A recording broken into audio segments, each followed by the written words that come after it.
Kaixo, proportzionaltasuna lantzeko hitz batzuk ezagutu behar ditugu. Eta horietako lehenengoa zein da? Arrazoia. Hemen dut apuntatuta, eta zer da arrazoia? Bi zenbakien arteko zatidura, zatiketaren emaitza. Orduan, 3 laurden izango litzake arrazoi bat. Baina batzutan izan berrian osoak izan daiteke 3,5. Zergatik?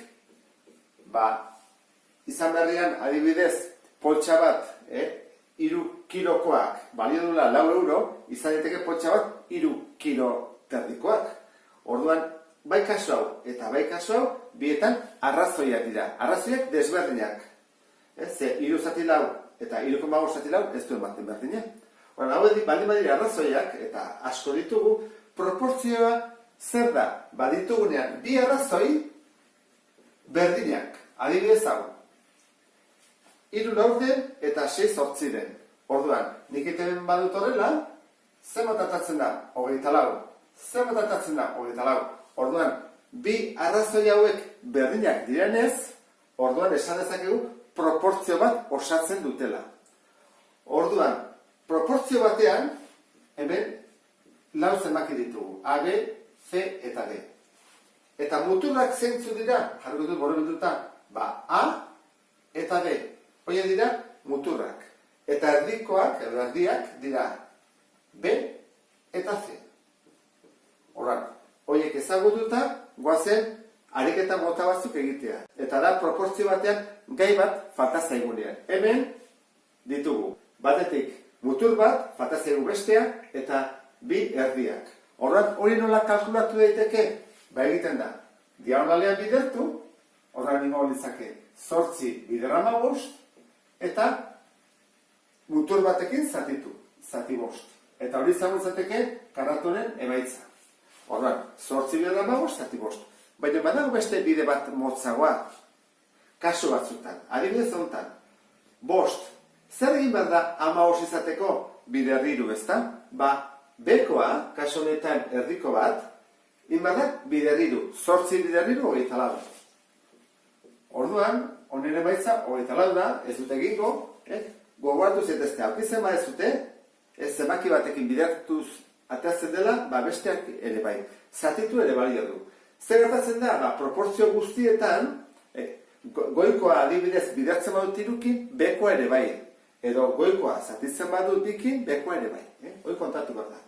Orduan, beste honetan isa falta zaigu. Orduan, zer gertatzen da, ekuazio bat ere konsideratu daiteke, baina kasu honetan ezin du egin 5-etik 2 pasatzeko edo 2-tik 5 pasatzeko pixka bat zailagoa da. Zuetako batzuk kontatuko zinate egin berla dela bikoitzailea eta erdi bat gehiago, ezta? Orduan, nola egingo dugu? Egingo dugu horrela, bidertuko dugu horrela, eta orduan gaitzen zaigu 9 bider 2 eta zati 5. Izango zateke isa. Orduan, goazen egitea, 9 bider 2 18, eta 5-ekin zatitzen badut, 18 zati 5, da 5 bider 3 15, 3, orduan, jaisteko urrengo zenbakia, koma jarri bat dut, 6. 3,6. Orduan, isa izango litzake 3,6. Utsuene betetu dut. Orduan, guazen beste gai honetan. Hemen, proporzionetan ditugu 3 arrazoi. 1, 2 eta 3. Eta faltan zaigu hemengo gaia eta hemengo gaia. Orduan, guazen hemengo hemengo egitea. Hemen zer gertatzen da? Ez da kontuatu zaten, 5 zein behar da? Bider 5. 5 bider 5, 25. Orduan, goiko ere bai, 4 bider 5, orduan hau bete dugu neko erraz. Urrengorako, 15-ekin ja pixka bat zailagoa dugu egiteko. Orduan, hartu ezagun proportzio bat. Hartu ezakegu hau, edo hartu ezakegu lehenengo azkenekoarekin. Nik uste dut, erresagoa dela guretzako hartzea hau honekin. Eta proportzioa horrela izango ditzake. 4 5 berdin, 15 eta hemen utxunea. Erresagoa da egitea. Hau honekin, zenbakiak txikiagoa direlako, hau honekin egin berdean. Egin berdean, 25 bider 15, zenbakiak asko faltagoa dira. Horrein dugu horrela, 4 bider 15 bidertu, orduan atatzen zaigu 75, eta zatituko dugu 4-kin.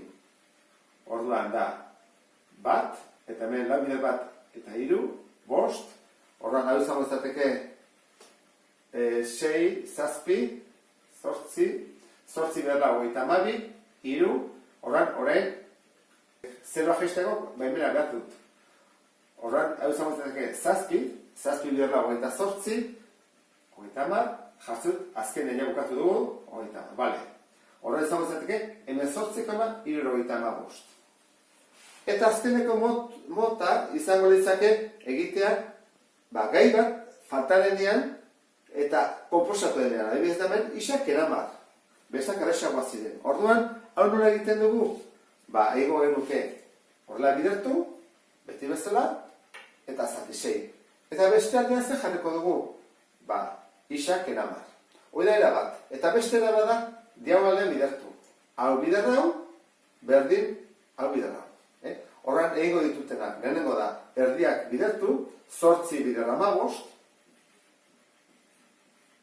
berdin, 6 bider, isak eramar. Bueno, hau, importantea da, parentesi bat bera gondatu, hoi da, modu bat, eta beste bat esan dizuet da, hau, bider hau, zati 6, eta horran berdin, hau. Ulertzen da, esate dizuet, hemen jarriko dizuet. Beste modua da, 15 bider 8, zati 6, berdin, isak eramar. Birak ondo daude. Orduan, egingo dugu, adibidez, bat egin behar dugulako, hau, iruditzen bat zaizue. Orduan, 8 bider 15, 120, berdin, eta horren guaz egiten biderketa hau, horrela, ikasi dugu bezala. 6 bider isa, 6 isa, 6 bider ramar, 120, behin minusarekin. Orduan, hau pasatuko dut ezkerretara, 120, gehi, 120, berdin, 6 isa, 120, gehi, 120, 180, berdin, 6 isa, 180, zati 6 isa, eta 180, zati 6, egin beharko honek zatiketa, eta atazitzaigu hogeita hamar. Orduan, jarriko torrela, emaitza hogeita hamar. Eta hori izango da, beste modua. Hemen egingo bagenu, berne atako litzaiguke. 15 bider 8, zati 6, atako litzaiguke hogei, berdin, isak eramar, eta okentzen da, batutzen pasatzen da, hogei gehi hamar, berdin isa, hogeita hamar, berdin isa. Bueno, urrengo arte, agur.